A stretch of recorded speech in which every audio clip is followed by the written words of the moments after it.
ganito mag-withdraw ng invite natin, ng reward natin sa invite.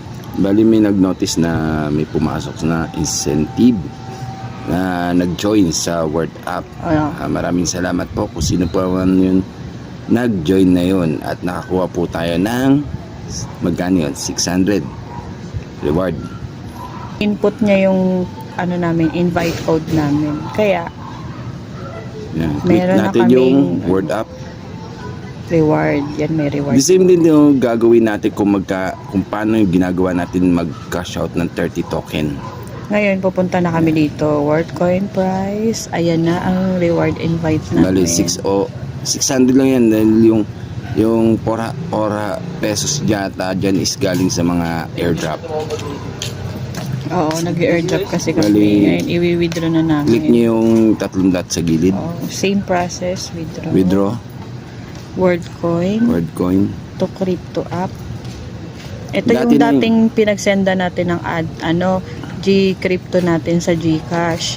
Naka-save na po yan automatic. Kaya, click na natin yan. Click nyo max. Pindutin yung max. Yan, nag-10. Continue. Tayo natin yung confirm withdrawal, magkulay black. Then confirm. Yan, okay na yan. Papasok na yan sa ating G-Crypto. I-refresh natin yung zero Wala siya. na. Bali, abangan na lang natin sa ating G-Crypto. Sa Gcash natin, i-click natin ang View All, tapos hanapin natin ang G-Crypto. Ayan, pumunta kayo sa market. Search nyo ang WLD. Yan. Andyan na pala agad.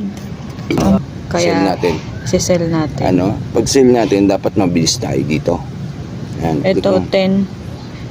pasok mo din, may tatlo Ay lang. na, yan na, 585. Yan. Tignan nyo sa baba, may bilang. Nagbibilang. Kaya dapat bilis May tayo. bilang yun. Sell now. Processing na. Na-sale na siya. Ngayon kalalabasan. Your sale order is successful. Back to dashboard. I-withdraw natin. Yan. Withdraw.